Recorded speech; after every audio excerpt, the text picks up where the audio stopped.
നമസ്കാരം. പ്രധാന വാർത്തകൾ.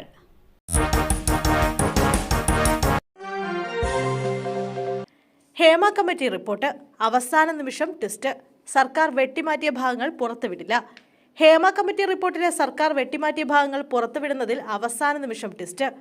റിപ്പോർട്ട് പുറത്തുവിടുന്നതിൽ വിവരാവകാശ കമ്മീഷന്റെ ഉത്തരവ് ഇന്നുണ്ടാകില്ല. ഹേമ കമ്മിറ്റി റിപ്പോർട്ടിൽ നിന്നും സർക്കാർ വെട്ടിമാറ്റിയ ഭാഗങ്ങൾ ഇന്ന് പുറത്തുവിടുമെന്നായിരുന്നു വിവരാവകാശ കമ്മീഷൻ നേരത്തെ അറിയിച്ചത്. സർക്കാർ ഒഴിവാക്കിയ ഭാഗം പുറത്തുവിടുന്നതിനെതിരെ വീണ്ടും പരാതി ലഭിച്ച സാഹചര്യത്തിലാണ് ഇന്ന് ഉത്തരവ് ഇല്ലാത്തത്. വിവരാവകാശ കമ്മീഷന് മുന്നിൽ പുതിയ പരാതി ലഭിച്ചിട്ടുണ്ടെന്നും ഈ പരാതി പരിശോധിച്ച ശേഷം മാത്രമേ ഉത്തരവ് സംബന്ധിച്ച തീരുമാനം ഉണ്ടാകൂ എന്നുമാണ് അപ്പീൽ നൽകിയ മാധ്യമപ്രവർത്തകനെ വിവരാവകാശ കമ്മീഷണർ അറിയിച്ചത്. അടിച്ചാൽ തിരിച്ചടിക്കണം. വിവാദ പ്രസ്താവനയുമായി എം മണി. വീണ്ടും വിവാദ പ്രസംഗവുമായി എം മണി. നമ്മളെ അടിച്ചാൽ തിരിച്ചടിക്കണമെന്നും ഇല്ലെങ്കിൽ പ്രസ്ഥാനത്തിന് നിലനിൽപ്പില്ല എന്നുമാണ് CPM നേതാവ് എം മണി പ്രസംഗത്തിൽ പറയുന്നത്. താൻ ഉൾപ്പെടെയുള്ള നേതാക്കൾ നേരിട്ട് അടിച്ചിട്ടുണ്ട്. തിരിച്ചടിച്ചത് നന്നായെന്ന് ആളുകളെ കൊണ്ട് പറയിപ്പിക്കണം. പ്രസംഗിക്കാൻ മാത്രം നടന്നാൽ പ്രസ്ഥാനം കാണില്ലെന്നും എം മണി പറഞ്ഞു. ശാന്തൻപാറ ഏരിയ സമ്മേളനത്തിലാണ് എം മണിയുടെ വിവാദ പ്രസ്താവന. ഗൾഫിൽ നിന്നും വീട്ടിലെത്തി കുളിച്ച ശേഷം വിശ്രമിക്കുമ്പോൾ കുഴഞ്ഞു വീണു. പ്രവാസിക്ക് ദാരുണാന്ത്യം. ഗൾഫിൽ നിന്ന് വീട്ടിലെത്തി മണിക്കൂറുകൾക്കകം പ്രവാസി കുഴഞ്ഞു വീണ് മരിച്ചു. ഉമ്മത്തൂരിലെ കണ്ണടുങ്കൽ യൂസഫാണ് മരിച്ചത്. 55 വയസ്സായിരുന്നു. ശനിയാഴ്ച രാവിലെയാണ് യൂസഫ് വീട്ടിലെത്തിയത്. കുളിച്ച ശേഷം വിശ്രമിക്കുമ്പോഴായിരുന്നു മരണം. അബുദാബി എത്തിഹാദ് എയർവേസ് ജീവനക്കാരനായിരുന്നു.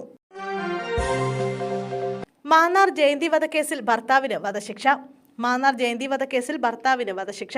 മാന്നാർ ആലുമൂട്ടിൽ താമരപ്പള്ളി വീട്ടിൽ ജയന്തിയെ കൊലപ്പെടുത്തിയ കേസിൽ കുട്ടിക്കൃഷ്ണനെയാണ് വധശിക്ഷയ്ക്ക് വിധിച്ചത്. മാവേലിക്കര അഡീഷണൽ ജില്ലാ സെഷൻസ് കോടതി ജഡ്ജി VG ശ്രീദേവിയാണ് ശിക്ഷ വിധിച്ചത്. കേസിൽ പ്രതി കുറ്റക്കാരനാണെന്ന് കോടതി നേരത്തെ കണ്ടെത്തിയിരുന്നു. 2004 ഏപ്രിൽ 2-നാണ് കേസിനാസ്പദമായ സംഭവം. ഭാര്യയെ സംശയമായിരുന്ന കുട്ടിക്കൃഷ്ണൻ ജയന്തിയെ വീട്ടിനുള്ളിൽ വെച്ച് ചുറ്റിക കൊണ്ട് തലക്കടിച്ച ശേഷം മൂർച്ചയുള്ള കത്തി ഉപയോഗിച്ച് തലയറുത്ത് കൊലപ്പെടുത്തിയെന്നാണ് പ്രോസിക്യൂഷൻ കേസ്. സംഭവത്തിന്റെ തൊട്ടടുത്ത ദിവസം കുട്ടിക്കൃഷ്ണൻ മാന്നാർ പോലീസ് സ്റ്റേഷനിലെത്തി ഭാര്യ മരിച്ച വിവരം അറിയിച്ചു. തുടർന്ന് നടത്തിയ അന്വേഷണത്തിലാണ് കുട്ടിക്കൃഷ്ണനാണ് കൊലപാതകം നടത്തിയതെന്ന് തെളിഞ്ഞത്. ബന്ധുവായ CPM പ്രവർത്തകന് കോളേജിൽ നിയമനം. MK രാഘവൻ MPയെ വഴിയിൽ തടഞ്ഞ കോൺഗ്രസ് പ്രവർത്തകർ. MK രാഘവൻ MPയെ വഴിയിൽ തടഞ്ഞ് കോൺഗ്രസ് പ്രവർത്തകർ. കണ്ണൂർ മാടായി കോളേജിലെ നിയമനത്തിൽ അഴിമതിയെന്ന് ആരോപിച്ചാണ് കോൺഗ്രസ് പ്രവർത്തകരുടെ പ്രതിഷേധം. MK രാഘവൻ ചെയർമാനായ സഹകരണ സൊസൈറ്റിക്ക് കീഴിലുള്ളതാണ് കോളേജ്. രാഘവൻ ബന്ധുവായ CPM പ്രവർത്തകന് നിയമനം നൽകാനുള്ള നീക്കത്തിലാണ് കോൺഗ്രസ് പ്രവർത്തകർ എതിർപ്പുമായി രംഗത്തെത്തിയത്. തുടർന്ന് കോളേജ് കവാടത്തിൽ പ്രാദേശിക കോൺഗ്രസ് നേതാക്കൾ MPയെ തടയുകയായിരുന്നു.